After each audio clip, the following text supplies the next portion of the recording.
오늘 말씀을 읽으면 여러분이 카메라맨이라면 클로즈업을 해야 할 물건이 나옵니다. 바로 두루마리입니다. 이 두루마리가 오늘 본문에 보니까 8번이나 반복해서 나옵니다.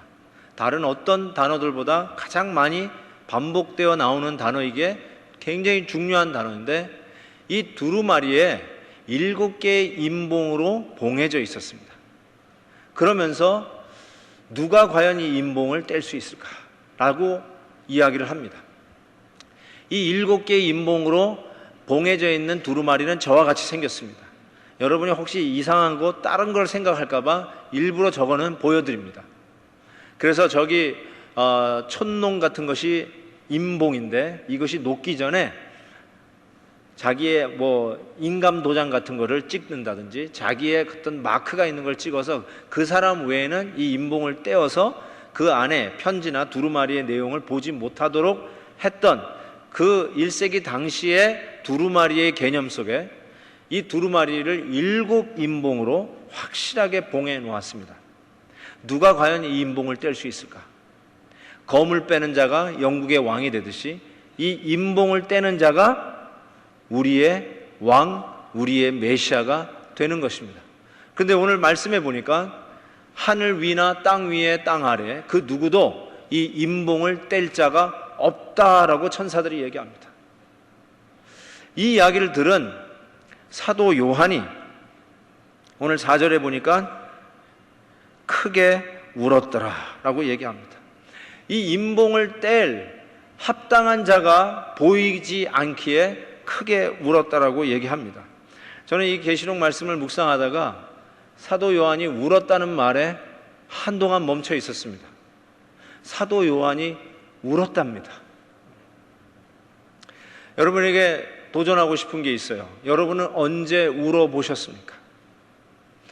언제 이 요한 사도처럼 크게 울어보셨습니까? 아니, 여러분은 울 거라도 있나요?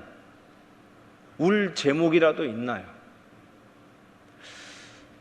여러분, 어머니들이 아마 자식을 위해서 많이 울었을 거라고 저는 생각해요. 그래서 이 어머니 날을 우리가 기념하고 그 자식들을 위해서 희생하고 자식들을 위해서 진자리 마른 자리 가리지 아니하였던 어머니를 기억하고 우리의 마음이 훈훈해지는 그 이유가, 어머니들은 자식을 위해서 우는 분들입니다.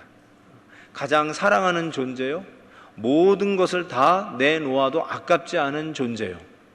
그래서 내 모든 힘, 남는 힘이 있어도 자식들을 위해서 모든 것을 다 내어 놓기 때문에 그 어머니들이 기도할 때, 자식을 위한 기도 때 많이 웁니다. 그렇더라면 만약에 우리가 울 게 없다라면 이렇게 이야기하면 안 될까요? 자기의 모든 것을 다 들여 사랑하는 존재가 없기에, 그래서 울 게 없어요.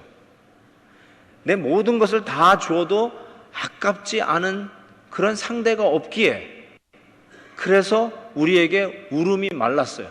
그래서 언제 울었는지 몰라요. 많은 남자들이 나는 웬만해서는 울지 않습니다 라고 이야기합니다. 맞아요. 아무 데서나 시시하게 울어서는 안 되겠죠.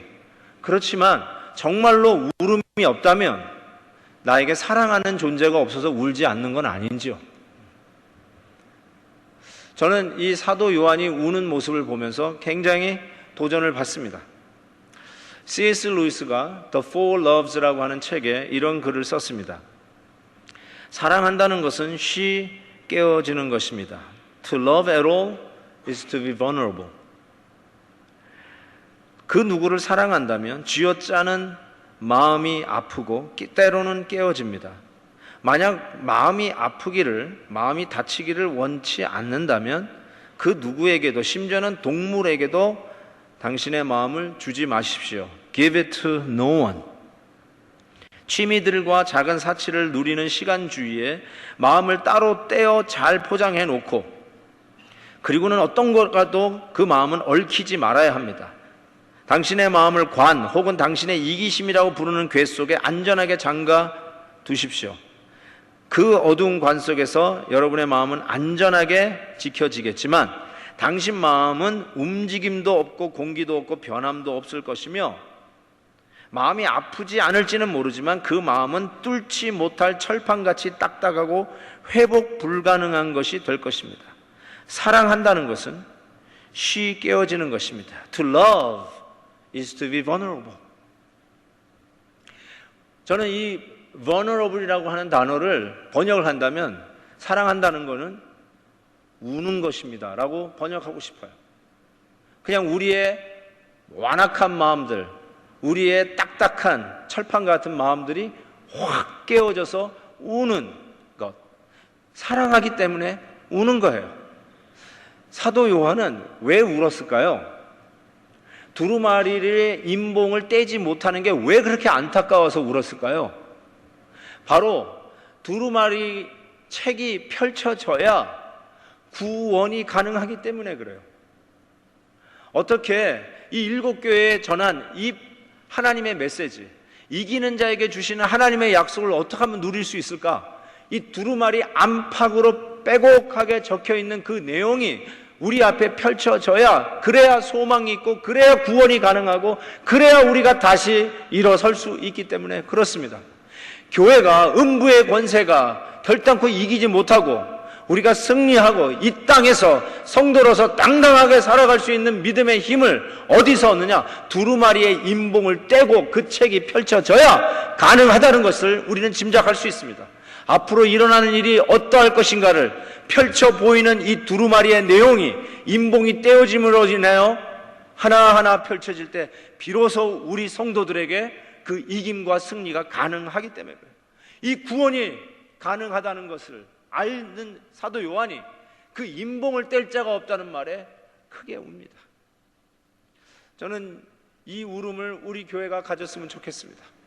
한 영혼에 대한 사랑으로 우는 교회가 되었으면 좋겠습니다. 아직 구원받지 못하는 자들을 향해서 이러다가 구원받지 못하면 어떡하나 하는 생각만 해도 울음이 터지는 그런 건강하고 복음의 오리지널 원색 칼라를 지켜가는 교회가 되었으면 좋겠습니다. 시시한 것에 울지 말고요. 그냥 불쌍해서 우는 울음 말고요. 안타까워서 우는 울음 말고요. 영혼의 소중함을 놓고 우는 울음이 우리 교회에 있었으면 좋겠습니다. 새생명 축제 때 오는 감격의 눈물, 한 영혼을 놓고 우리가 100일 동안 기도하면서 흘렸던 눈물, 그 눈물이 살아있는 한 우리 교회는 음부의 권세가 이기지 못할 것이며 우리 교회는 이 바리새적인 허울을 벗고 하나님 앞에 능력 있는 교회로 이 시대에 쓰임받는 교회가 될 것을 믿습니다. 이 눈물을 회복하는 베델교회가 되기를 주의 이름으로 축원합니다. 다시 한번 성경을 보겠습니다. 5절부터 보겠습니다. 5절에서 7절까지 읽겠습니다. 시작. 장로 중에 한 사람이 내게 말하되 울지 말라. 유대 지파의 사자 다윗의 뿌리가 이겼으니 그 두루마리와 그 7인을 떼시리라 하더라. 내가 또 보니 보좌와 네 생물과 장로들 사이에 한 어린 양이 서 있는데 일찍이 죽임을 당한 것 같더라. 그에게 7뿔과 7눈이 있으니 이 눈들은 온 땅에 보내심을 받은 하나님의 7 영이더라. 그 어린 양이 나와서 보좌에 앉으신 이의 오른손에서 두루마리를 취하시니라. 안타까이 우는, 크게 우는 사도 요한을 위로하면서 24장로 중에 한 장로가 위로하면서 뗄 자가 있다라고 이야기를 합니다. 그러면서 두 짐승이 나타나는데 하나는 유다 지파를 상징하는 사자, 다윗의 후손에 바로 그 왕이 나오지 않겠느냐, 그 왕이 온다라고 얘기함과 동시에 또한 동물이 나오는데 바로 7뿔과 7눈을 가진 일찍이 죽임당한 어린 양이 등장합니다. 사자와 일찍 죽임당한 어린 양, 절대로 섞일 수 없을 조합 같은데 기가 막힌 조합으로 사자와 어린 양이 동시에 등장합니다. 이 사자와 어린 양이 바로 임봉을 뗄 자다. 사자는 어린 양이고 어린 양이 사자라는 뜻이죠. 우리의 임금은 누구냐? 바로 임봉을 뗄 자인데 그가 바로 약속된 유다의 자손 그 사자요. 그리고 그 사자는 누구인가? 우리의 죄를 대신 담당하여 일찍 죽임당한 십자가에서 피 흘려 주신 어린 양 예수 그리스도를 이야기합니다. 바로 그 예수 그리스도를 향한 새 노래가 하나님 앞에 올라갑니다. 9절에 보니까 새 노래를 불러 이르되 두루마리를 가지고 그 인봉을 떼기에 합당하시도다. 일찍이 죽임당하사 각 족속과 방언과 백성과 나라 가운데서 사람들을 피로서 사서 하나님께 드리시고 하면서 뉴 송, 새 노래가 올라가는 것을 보게 됩니다. 7 눈과 7 뿔은 온전한 능력을 얘기합니다. 문자적으로 한번 어린 양 위에 그려보십시오. 7 뿔, 그 다음 7 눈가를 그려보십시오. 무섭습니다. 회개망측합니다. 그렇게 이상하다는 뜻이 아니에요. 7은 완전수를 얘기한다고 말씀드렸죠. Full power, full strength. 7 뿔을 얘기하고 7 영은 완전한 하나님의 영으로 충만한 바로 그 어린 양을 이야기하고 있습니다. 그 어린 양이 바로 우리를 위하여 죽음 당하신 어린 양이 인봉 떼기에 합당하도다, 합당하도다, 합당하도다. Worthy is the Lamb, worthy is the Lamb 하면서 찬양을 올리고 있습니다. 여러분, 저기에 이 합당하다는 말이 정확한 번역 같지가 않아서 조금 좀 어색해요. 합당하다, 합당하다. 그래서 우리가 오늘 우리 얼라이브 팀에서 찬양할 때도 Worthy is the Lamb 할 때는 존귀하신 주로 번역이 돼 있더라고요. 합당하신 주로 번역이 안 돼 있어요. 이거 어색한 거예요. 그래서 아마 존귀함으로 honor인데 그게 원래 이 바뀐 것 같아요. 그래서 제가 합당이라는 말을 좀 묵상을 하다가 3가지로 이 합당에 대한 의미를 조금 더 narrow down 하고 싶습니다. 이 합당이라는 단어를 제가 처음으로 생각할 수 있었던 부분은 아담이 자기의 배필 하와를 찾는 장면입니다. 창세기 2장의 18절 19절을 보면 하나님이 그 모든 들짐승들, 새 짐승 이것들을 전부 다 아담 앞으로 통과하게 합니다. 그러면서 거기서 이름을 짓죠. 다 이름을 져요. 그런 후에 20절을 보니까 한국말 성경은 아담이 돕는 배필이 없으므로 하면서 그 갈비뼈에서 하와를 만들어내는 장면이 이어지는데, 영어 성경 보면은 뉘앙스가 완전히 달라집니다. But, 이 but이 번역이 안 돼 있어요. 한국말 성경에는. 이게 원어 성경, 히브리 성경에 더 가깝기 때문에 말씀드립니다. 뭐라고 되냐면 But for Adam no suitable helper was found. 이것도 번역이 안 돼 있어요. Found, 찾을 수 없었다, 찾아내지 못했다. 무슨 말일까요? 수많은 짐승들이 아담 앞으로 패스를 했다는 거예요. 기린이 지나갔는데 넌 내 짝이 아니야, 내 짝에 합당하지 않아, 패스. 그 다음에 아담이 짝이 될 만한 캔디데이트로 코끼리가 지나가는데 너도 아니야, 패스. 사자, 패스. 지렁이, 패스. 원숭이, 패스. 아니라는 거예요. No suitable helper was found. 그래서 그 다음에 하와를 하나님이 따로 만드세요. 깊이 아담을 잠에 재우고 갈빗대를 뽑아 자기의 그 아담에게 맞는 하와를 따로 만드십니다. 그때 처음으로 드디어 아담에게 합당한 helper, suitable helper가 나타납니다. 이 돕는 배필이 합당하다는 의미예요. 하나님이 이 합당한 배필을 따로 만드셨어요. 그런 의미에서 이 따로 준비해서 만들었다는 의미가 어디로 연결되냐면, 아브라함이 이삭을 바치라고 하는 하나님의 명령에 순종하여 아들을 데리고 모리아상으로 3일길을 갑니다. 그 당시 한 15살쯤 되었을 이삭이 장작을 메고 아버지하고 가면서 아버지에게 묻기를, 아버지, 지금 희생제물을 드리러 간다고 하는데 여기에 장작과 그리고 불은 준비해서 가는데 희생제물은 어디에 있습니까? 라고 할 때 아브라함이 이렇게 대답했습니다. 하나님이 자기를 위하여 친히 준비하시리라. 아니나 다를까 이삭을 잡으려고 할 때 하나님이 그 팔을 잡으시고, 그리고 수풀에 걸려있는 수양을 대신 이삭의 자리에 희생제물로 드리고 이삭을 살려내십니다. 그때 하나님이 친히 준비해 주신 희생제물이 있다라는 것을 얘기합니다. 미리 준비하셨다는 거예요. 친히. 이 미리 준비해 주신 희생제물 어린 양이 바로 유월절 어린 양으로 출애굽기에 등장합니다. 출애굽을 가능하게 한, 즉 출애굽은 구원의 아주 기가 막힌 역사적 사건이죠. 구원을 가능하게 하는 바로 이 일을 위하여 죽음의 사자가 왔을 때 그냥 넘어가도록, 유월하도록 1년 된 수양을 잡아 그 피를 문 임방과 설주에 바르면 죽음의 사자가 그대로 넘어가 그 집안에 있는 모든 자들이 살게 되었어요. 장자가 살게 되었어요.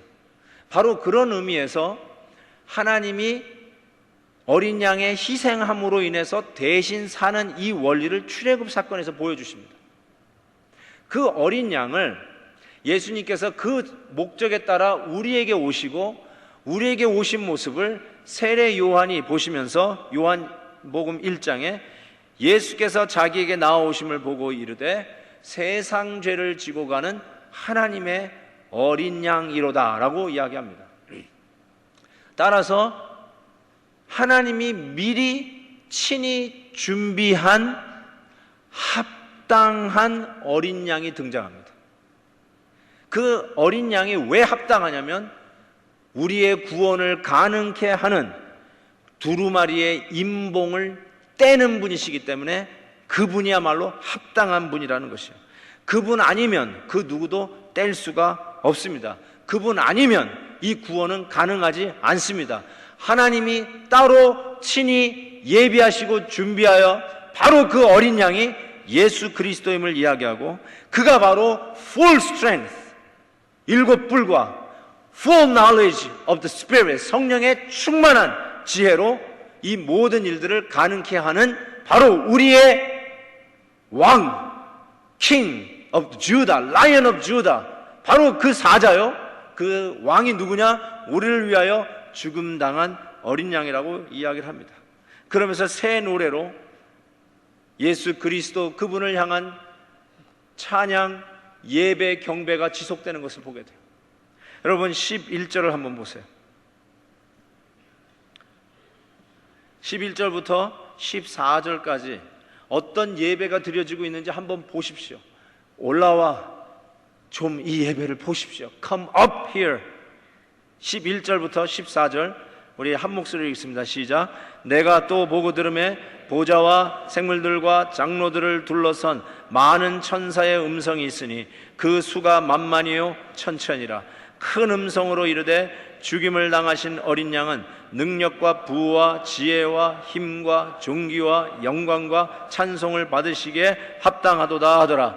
내가 또 들으니 하늘 위에와 땅 위에와 땅 아래와 바다 위에와 또 그 가운데 모든 피조물이 이르되 보좌에 앉으신 이와 어린 양에게 찬송과 존귀와 영광과 권능을 세세토록 돌릴지어다 하니 내 생물이 이르되 아멘 하고 장로들은 엎드려 경배하더라. 아멘, 아멘, 아멘. 여러분 이 기가 막힌 예배를 보시나요? 천천히요 만만인 천군 천사들이 둘러싸있고 큰 음성으로 죽임당하신 어린 양께 능력과 부와 지혜와 힘과 존귀와 영광과 찬송을 받으시기에 합당하시나이다. Worthy is the Lamb, worthy is the Lamb, worthy is the Lamb. 이 예배를 드리는 이 천상의 예배를 보십시오. 뭘 뜻합니까? 우리에게 무슨 힘이 있거든, 우리에게 무슨 능력이 있거든, 우리에게 무슨 부가 있거든, 우리에게 무슨 지혜가 있거든, 우리에게 무슨 영광이 있거든, 다 그분께, 유일하게 합당하신 그분께 드리라. Give it to him. 다 드리래요. 영광과 존귀와 능력과 찬송을 그에게 세세무궁토록 돌릴지어다. 남아있는 거 없이 하나라도 남김없이 다 드리라는 뜻이에요. 우리도 영광 받을 때가 있고요, 우리도 졸업장 받을 때가 있고, 우리도 상장을 받을 때가 있고, 레커그니션 받을 때도 있어요. 스탠딩 오베이션을 받을 때도 있어요. 그거 다 주께 드리라. 아낌없이 그분만이 합당하시니 그분께 드리라는 거예요. 여러분에게 어떤 능력이 있습니까? 육체적인 능력, 지적인 능력, 어떤 경제적인 능력, 어떤 능력이 있든지 간에 그것도 다 합당하신 주님께 다 드리라는 거예요. 아낌없이 그분은 받을 만한 분이란 말이에요. 하나님 앞에 우리의 드림이 99%도 미안할 정도로 하나님 앞에 다 드리기에 그분이 합당하시니 천군 천사 수만이 함께 모여서 예배드리는 그 광경을 생각해 보세요. 저는 우리 베델의 예배가 이런 예배가 되어야 된다고 믿습니다. 최선을 드리는 거예요. 최고를 드리는 거예요. 1분도 아까운 거예요. 딴 데다가 낭비하는 게. 1분 예배 늦는 것도 용납이 안 돼요. 내 마음이 하나님 앞에 온전한 거 드리고 싶어서. 정말로 그런 마음으로 예배에 오셔야 돼요. 예배 선언을 딱 선언하는 순간부터 100%를 내가 하나님 앞에 온전히 드리겠다는 마음으로 드려야 되는 거예요. 왜요? 세세 무궁토록 합당하신 그분에게만 모든 걸 다 드리자고 하잖아요. 이게 천상의 예배예요. 최고의 예배예요. 워렌 버핏하고 빌 게이츠가 기빙 플래지 캠페인을 하는 거 여러분 아실 거예요.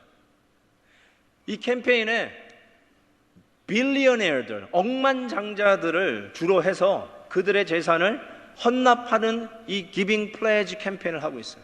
최근에도 또 한 사람의 억만장자가 자기의 재산의 75%를 기증하기로 작정을 해가지고 기사에 난 걸 제가 봤습니다. 억만 불, 수십억만 불을 기증을 하는데 참 너무너무 괜찮아요. 그런데 워렌 버핏이 이런 얘기를 했어요. 워렌 버핏은 거의 자기의 재산의 전부를 누구에게 헌납을 했냐면 빌 게이츠에게 헌납을 했어요. 빌 게이츠 개인이 아니라 빌 게이츠 파운데이션에다가. 이상하지 않아요? 그런데 그 이유가 뭐냐고 물어봤더니 이렇게 얘기했어요. 영어로 He can give away better than I can. 번역해야 돼요?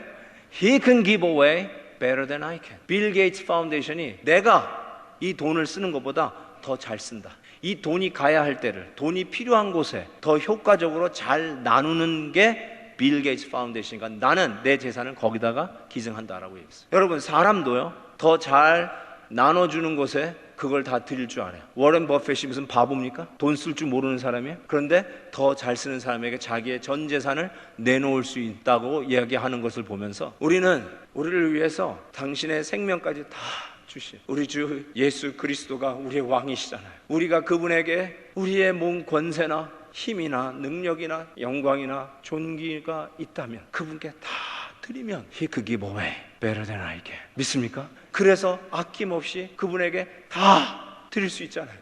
사람도 다 전 재산을 100불, 200불이 아니라 수백억 불을 도네이션 할 수 있다면 우리도 우리의 왕 대신 우리의 생명을 놓고 생명을 잃어가면서 우리를 살려내신 그분에게 다 드려도 아깝지 않잖아요.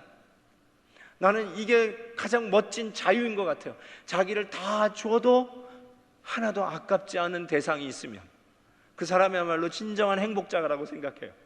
내 생명도 다 줘도 아깝지 않은 그분, 그 사람이 있다면 여러분 정말로 행복한 사람이에요. 그 모든 것으로부터 자유한 사람이에요. 여러분을 올가맬 그 어떤 세력도 없어요. 나 자신을 다 줄 수 있는 그분이 있다면 최고의 행복과 최고의 자유자라고 분명히 말씀드릴 수 있어요. 우리 교회도 이런 파운데이션이 하나 있으면 좋겠다라는 생각이 들어요. 어떻게 여러분도 좀 멋지게 도네이션하고 천국 갈 수 있을까? 아끼지 아니하고 하나님 앞에 다 드릴 수 있는 모든 사람들이 기뻐하는 그런 파운데이션이 하나 있으면 얼마나 좋을까? 이번에 몽골 갔다 왔더니 이런 생각이 자꾸 들어요. 우리 선교사님들이 자꾸 선교지에 잘 가지 못하고 갔다가도 돌아오는 이유 중에 넘버원 이유 중에 하나가 자녀들 이 교육이에요. 자기는 헌신했는데 자녀들 교육이에요. 그래서 우리 베델에서 이런 장학 재단을 하나 만들면 어떨까? 우리 생명보험 장례 비용만 떼고 그거 전부 다 좀 이런 장학기금 파운데이션으로 전부 다 드리면 어떨까? 그래서 우리 선교사님들이 부르심에 뒤에서 붙잡는 거 없이 자녀들 때문에 돌아오는 일 없이 부르심의 현장에서 섬기는 일이 있으면 얼마나 좋을까? 이런 생각이 자꾸 들어요. 생각이 들었다는 말이지 그렇게 한다는 말은 아니니까 너무 또 염려하지 마십시오. 그래도 했으면 좋겠어. 여기 마이클슨에서 이 하버드 만나는데 제가 늘 그 앞을 지나는데 거기 아파트촌 엄청나게 지금 짓고 있잖아요. 지금 한 동 한 동 이렇게 막 지어가는 게 눈에 보이는데 저거 그냥 한동만 놔줬으면, 거기다가 우리 선교사님들 2만 7천여 명의 선교사를 파송했다고, 미국 다음으로 우리나라가 2등이라고 뻐기고 목에 힘주고 있는데 돌아오는 은퇴 선교사님이 묵을 데가 없어요. 저도 수도 없이 전화를 받아요. 베델 교회에 혹시 선교사님 잠깐 지나갈 때 묵을 숙소 없냐고. 미안하지만 없어요, 우리 교회도. 그거 그냥 한동 되면 한 100유닛 정도 있는 한동 정도 주면 선교사님들 거기서 좀 살게 하면 어떨까? 은퇴하시는 선교사님들 펜션도 제대로 하지 못하고 그냥 헌신적으로 다 섬기고 은퇴했는데 아무것도 없어요. 좀 그런데 모시면 얼마나 좋을까? 그리고 이 얼바인에 모시면 얼마나 좋을까? 이런 생각이 자꾸 들어요. 도네이션이 있어야죠. 정말 하나님 앞에 온전히 드리는 이런 일이 있으면 이게 가능하지 않을까? 어떻게든지 간에 버핏이나 이 빌 게이츠를 꼬셔보면 얼마나 좋을까라는 생각도 해봅니다. 근데 꿈쩍도 안 할 것 같고 우리가 할 수 있잖아요. C.T. 스터드라고 중국 선교사님이시면서 이분이 케임브리지 7의 한 사람이에요. 그리고 웹 선교회를 만드신 분이에요. 이분이 이런 말을 하셨어요. 그리스도 예수께서 하나님이시고 나를 위해 죽으셨다면 어떤 희생도 그를 위한 것은 큰 것이라 할 수 없습니다. If Jesus Christ be God and die for me, then no sacrifice can be too great for me to make for him. 그분이, 하나님이 나를 위해서 죽으셨다면 그분을 위해서 드리는 그 어떤 것도 too great, too big 이라 이야기할 수 없습니다. 여러분, 카메라맨이라면 두루마기를 클로즈업 한다고 말씀드렸어요. 여러분의 카메라는 지금 무엇을 향해서 클로즈업 하고 있습니까? 여러분은 무엇을 클로즈업 하면서 이 세상을 살고 계십니까? 뭘 보며 달려가고 있습니까? 여러분의 어텐션, 주의를 주목하게 만드는 건 도대체 무엇입니까? 우리를 위하여 죽임당한 어린 양을 주목하십시오. 그분에게 클로즈업 하십시오. 그분을 바라다 보십시오. 그러면 우리 앞에 길이 열릴 것이며 우리를 막는 어떤 어둠의 음부의 권세도 이기지 못할 것이며 우리 사랑하는 성도들은 주님 앞에 온전히 드림으로 이 예배 중에 허락하여 주시는 능력과 권세로 이 세상이 감당하지는 못하는 자로 능력 있게 나아갈 것을 믿습니다. 여러분, 우리가 이 예배를 계속하여 드리는 예배 공동체가 되기를 원합니다. 최상의 예배에 최선을 다하여 드리는 예배가 우리 예배가 될 때, 베델의 예배가 될 때, 이 예배를 통해 하나님이 영광 받으시고 우리 사랑하는 베델의 성도들은 이 세상이 감당하지 못하는 하나님 나라를 선포하고 하나님의 나라가 이 땅에 이루어지는 일들을 매 순간 매일매일 체험하며 살 것을 믿습니다.